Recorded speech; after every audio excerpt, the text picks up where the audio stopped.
Hello, my Covey. Good evening, and thank you for joining in today. And it's today's update. It is April 30th, 2020, and it is. Let's take a look at the time. It is 5:40 in the evening.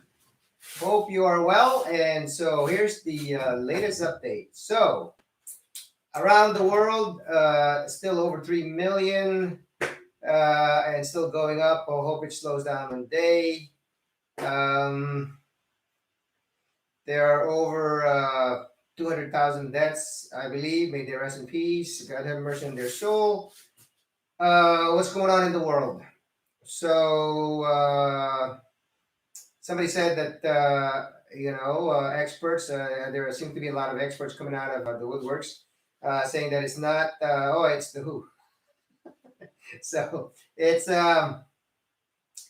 they're saying it's not neither man-made nor was it genetically modified. So there, and that's about. I think that's all they're saying. So uh, numbers continue to rise.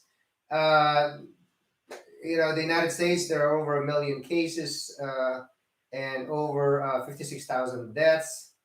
Um, there are plans. There are people demonstrating in Michigan, which is in the Midwest. If you're not familiar, it's in the middle of the states, a little north.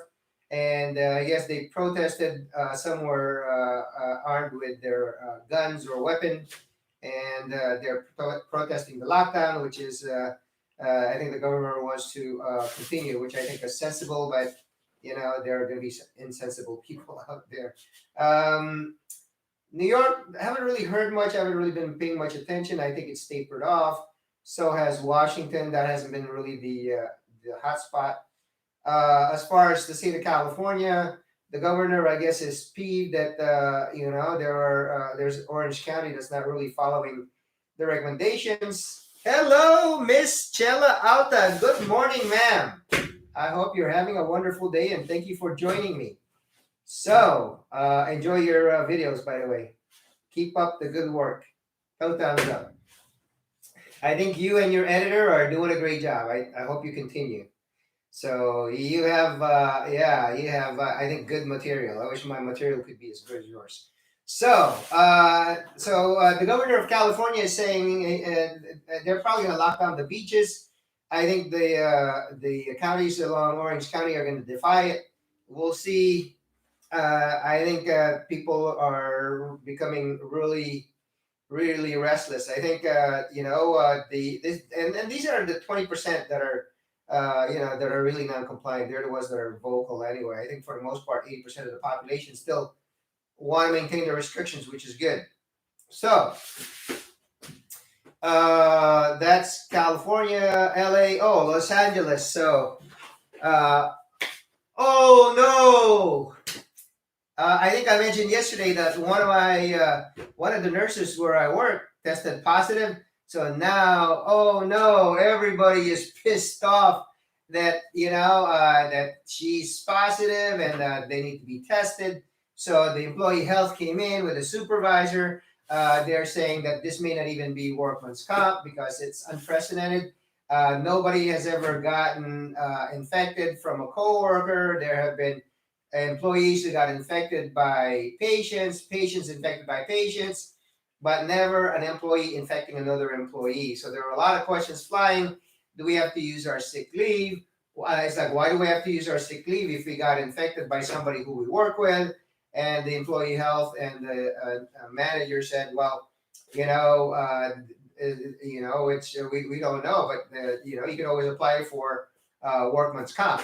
So, which is actually probably the best thing to do if you catch something at work, because even though you get treated or you get sent home, and they actually give you authorized absence, which doesn't come from your sick leave bank.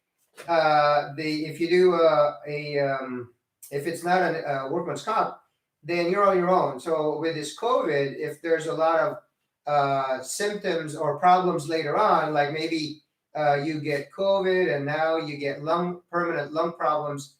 If you have workman's comp claim, then if you get disabled and have to go out on disability, or have to retire because get from the disability, then you may be covered. Your benefits are a little better as opposed to if you just call in sick. So a lot of people are asking a lot of these questions. So it's an unprecedented move. So they're still they got 30 people in one team actually are going to get tested, and then it turns out another building there were a whole bunch of people that needed to be tested. I think there are about 20, and these are like a group of social workers that work with the homeless. Some of them do. So they were just lined up this afternoon on a hot on a warm Southern California day. So they were getting tested. So people in the one team, and then from building 20, they were getting tested. And so there was a doctor that floats between that team and my team. And so my small team, the girls are worried and they don't know what to do. I said, guess what? We can go get tested tomorrow. So we're going to go get tested outside of where we work. We're going to go get tested by the county because we're frontliners. And so this one girl is just like, she's got lupus. One of them is, I think, 70 years old. The other one is 63. They got health issues. So they're really worried about, oh, what if I have this? What if I have that? I said, you know what? Just don't worry about it right now. We're gonna go get tested tomorrow. The four of us are gonna go in one van. They said that was okay. We're gonna go in different cars, but they said LA County. They said you can go in the same car. So we're gonna go get tested. We won't get our results till Monday or Tuesday of next week. We'll see the ones that got tested on these teams. They're gonna get their results tomorrow. So it'll be crazy to find out who's gonna be positive. If there's gonna be any positive at all. So that's kind of where we're at as far as where work goes. There's still a lot of, we're not really seeing a lot. What we're doing is those that are scheduled for pre-operatively, they're being tested within 48 hours of the,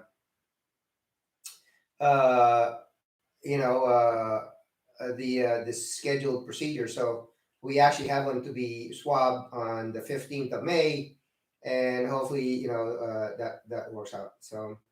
So that's kind of where we're at. There's just a lot of chaos right now because one nurse tested positive and she wasn't even symptomatic, and I had mentioned that on yesterday's live stream. So let's see. That's pretty much it. I talked to my sister yesterday. She works at a world-renowned hospital, and she said that they used to have 167 patients. Now it's less. It turns out another HMO is sending a lot of their patients to a hospital that closed, but now they've opened up for a lot of patients. And my sister is saying that there are fewer, but we don't know. So that's kind of what's going on now. So we're gonna get tested hopefully tomorrow. Ours is gonna be the oral swab. My other coworkers that were tested in the teamlet were actually, they had the nasal, and a lot of them were complaining that they have to go in there all the way that's almost close to your ear. This is how we measure from nose to ear, and they swirl it around for about 10 seconds, and they say they feel that irritation from that swab, and it makes your eye get teary-eyed and so on. So that's kind of where we're at. So we are gonna see what's going on tomorrow. Well, actually, next week we'll see what's going on. Other than that, the people are beginning to think about. So I ate with a group of colleagues as well, and we were thinking of maybe buying a whole cow, and we can butcher it ourselves. We'll divide it into 4 or 5. So, because what's going to happen is with the meat processing in the United States, a lot of people are coming down with COVID, and they're shutting down meat processing plants. So, and I think I may have mentioned this in the other video live stream. And so one of my the colleagues who suggested, she said, let's go split a whole side of cow, or actually a whole cow, two sides.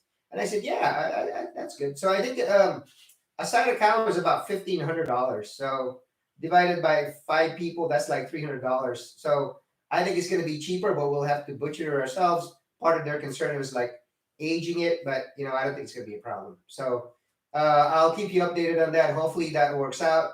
If not, I might end up doing that with the family and just splitting it with them, and then going from there. And then hopefully we won't have problems with the meat.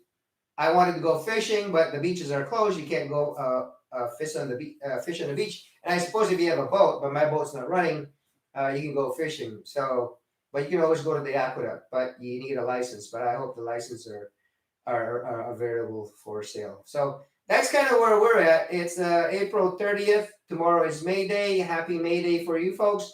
So that's the update for today. So keep safe and have a good night. Thank you for watching. Remember to subscribe, and I'll see you tomorrow. And if you have a lot of time, you might want to watch some of the videos. Okay, thank you very much, and have a good night. Bye for now.